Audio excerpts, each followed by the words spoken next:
আজকের আলোচনায় আমরা আর্নল্ড শোয়ার্জনেগারের সাফল্যের পেছনের মানসিকতা নিয়ে একটু কথা বলবো।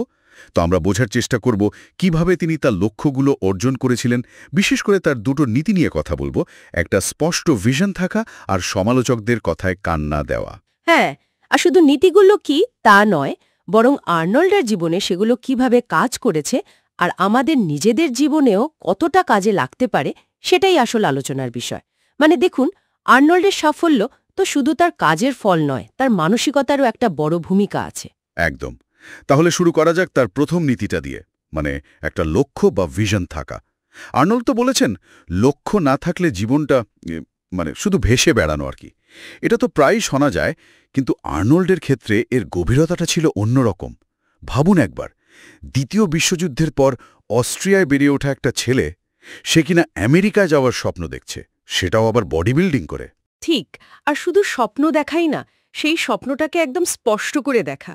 মানে রেক পার্কের ছবি দেখে মিস্টার ইউনিভার্স হওয়া, তারপর সিনেমায় আসা, ধনী হওয়া, এই লক্ষ্যগুলো তার কাছে এতটাই পরিষ্কার ছিল যে ছোটবেলা থেকেই ধরুন 11 বছর বয়স থেকেই তিনি এর জন্য তৈরি হতে শুরু করেন।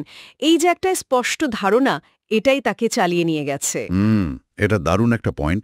লক্ষ্যটা শুধু থাকলেই হবে না, সেটা কতটা স্পষ্ট তার ওপর অনেক কিছু নির্ভর করে, তাই না?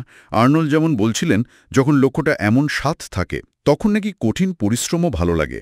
দিনে 5-6 ঘন্টা ব্যায়াম করাটাও তার কাছে বোঝা ছিল না, কারণ প্রত্যেকটা সেশন তাকে তার ভিশনের একটু একটু করে কাছে নিয়ে যাচ্ছিল। ঠিক এখানেই তো মানসিকতার খেলাটা। দেখুন, কাজটা তো একই থাকছে, কিন্তু লক্ষ্যের কারণে সেটার প্রতি অ্যাটিটিউড পুরো বদলে যাচ্ছে। তিনি আমেরিকারও যে 74% মানুষের কথা বলেছিলেন যারা নিজেদের কাজ ঠিক ভালোবাসে না, হতে পারে তাদের হয়তো কোনো নির্দিষ্ট লক্ষ্য বা ভিশন নেই যা তাদের কাজের সাথে জুড়ে আছে। তারা শুধু কাজটা করে যাচ্ছে, কিন্তু কেন করছে সেই গভীর সংযোগটা হয়তো অনুপস্থিত। আর তিনি তো এই ভিশনের নীতিটা রাজনীতিতেও কাজে লাগিয়েছিলেন। জানতেন তো প্রেসিডেন্ট হতে পারবেন না, কারণ জন্মসূত্রে আমেরিকান নন, কিন্তু তাতে কি থেমেছেন? না, যা সম্ভব ছিল ক্যালিফোর্নিয়ার গভর্নর হওয়া, সেটাকেই তার ভিশন বানিয়েছিলেন এবং সেটা করেও দেখিয়েছেন। হ্যাঁ, এবং অর্জনও করেছেন।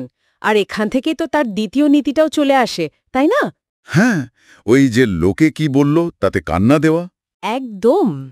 তার দ্বিতীয় নীতি, ডোন্ট লিসেন টু দ্য নেসিয়ার্স।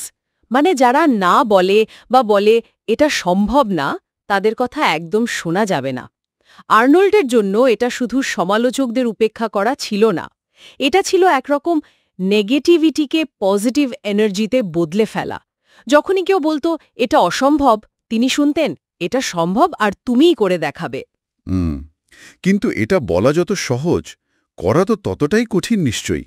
বিশেষ করে যখন চারপাশ থেকে সবাই বলছে তোমার উচ্চারণ ঠিক নেই, তোমার শরীর অভিনয়ের জন্য একদমই মানানসই নয়, এসব। এখানেই দেখুন নেলসন ম্যান্ডেলার একটা কথা খুব সত্যি মনে হয়। কোনো কিছু সম্পন্ন না হওয়া পর্যন্ত তা সব সময় অসম্ভবই মনে হয়।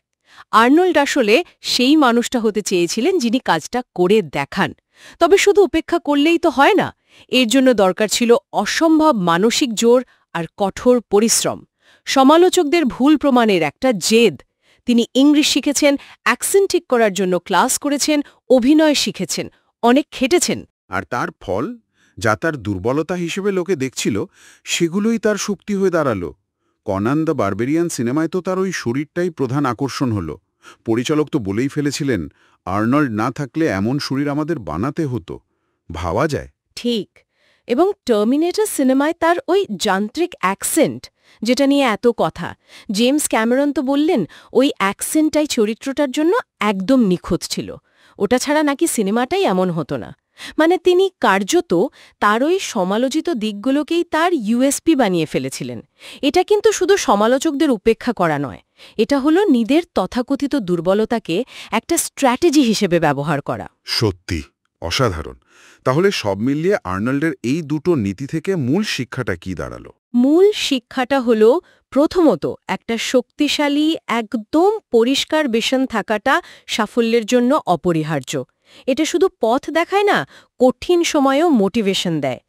আর দ্বিতীয়ত, সেই পথে চলার সময় বাইরের নেগেটিভ কথা আসবেই, কিন্তু সেগুলোকে পাত্তা না দিয়ে বরং নিজের সংকল্প আরও দৃঢ় করার জন্য ব্যবহার করতে হবে। নিজের দুর্বলতাকে গ্রহণ করে প্রয়োজনে সেটাকেই নিজের পরিচয়ের অংশ বানিয়ে ফেলার মতো মানসিকতা রাখতে হবে। তাহলে শ্রোতাদের জন্য এই ভাবনাটা রেখে যাই কি, এমন কোনো ব্যক্তিগত বা পেশাগত লক্ষ্য কি আছে যা হয়তো এখন অসম্ভব বলে মনে হচ্ছে? আর্নল্ডের মতো একটা স্বচ্ছ ভিশন আর সমালোচকদের উপেক্ষা করার মানসিকতা, সেটা কি ওই অসম্ভবকে নতুন করে দেখার কোনো সুযোগ করে দিতে পারে? একটু ভেবে দেখার মতো বিষয়, তাই না?